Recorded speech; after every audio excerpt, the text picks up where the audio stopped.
Aşımov Təvəkkül Əliyaroğlu, İsmail Rəvan İsgəndinəm. Nasosuzdan gəlirdim, Zəngilana gedirəm. Navigatorla gəlirdim. Navigator bu yol göstərdiyimə görə, yəni gəlib buradan gəlib keçəsi oldum. Orada gəldim, keçdim, yarısına gəlib keçdim, gördüm ilişmir.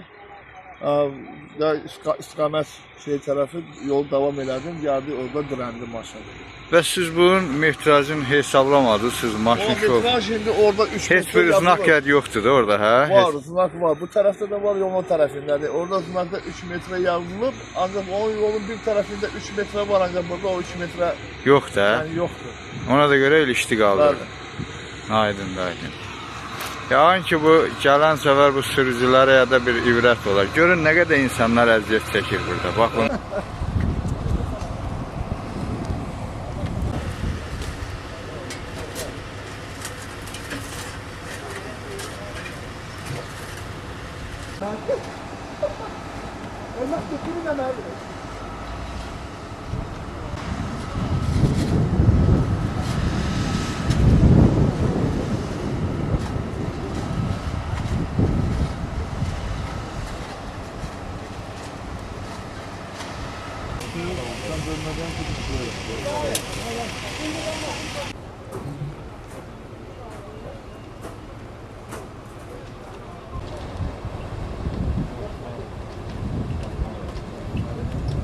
Şu anda teşekkürler.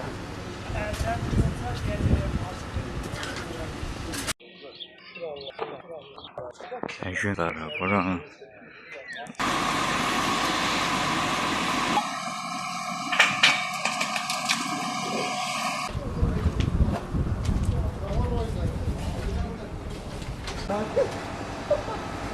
Elmas götürün hemen.